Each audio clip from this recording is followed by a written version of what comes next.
Elisabetta Ruzzon, Associazione Pulcino. Il 17 novembre è una giornata particolare perché? Il 17 novembre è una giornata particolare perché in tutto il mondo si celebra la giornata mondiale della prematurità.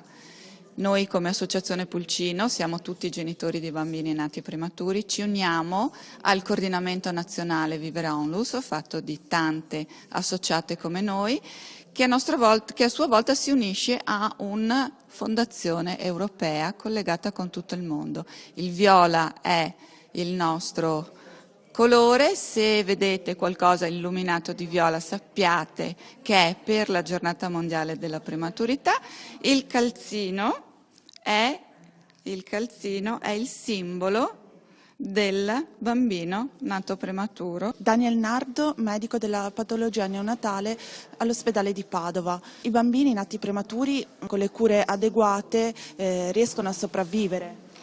Sì, certo, la sopravvivenza nell'arco degli ultimi 10-15 anni sta aumentando tantissimo, anche in età gestazionali estreme, cioè al di sotto delle 28 settimane di gestazione. Chiaramente questi sono i bambini più fragili, più piccoli, quelli che hanno bisogno di più aiuto e per i quali il ricovero si rende più lungo. Pensate che loro devono arrivare almeno al termine della gravidanza, quindi almeno alle 40 settimane gestazionali, in reparto da noi. Sicuramente il reparto, quello di cui ha più bisogno in questo momento, è di spazio fisico, nel senso che ci troviamo ad avere una contraddizione in termini di estrema specializzazione con macchinari molto complicati, molto all'avanguardia, al contempo però in un reparto piccolo che poi non offre alcune facilità che sono molto importanti, come per esempio il fatto che il genitore possa stare quanto tempo vuole a fianco del proprio bambino e proprio problemi di spazio legati alla vicinanza nella quale devono stare i genitori. I genitori non possono scegliere quando venire in reparto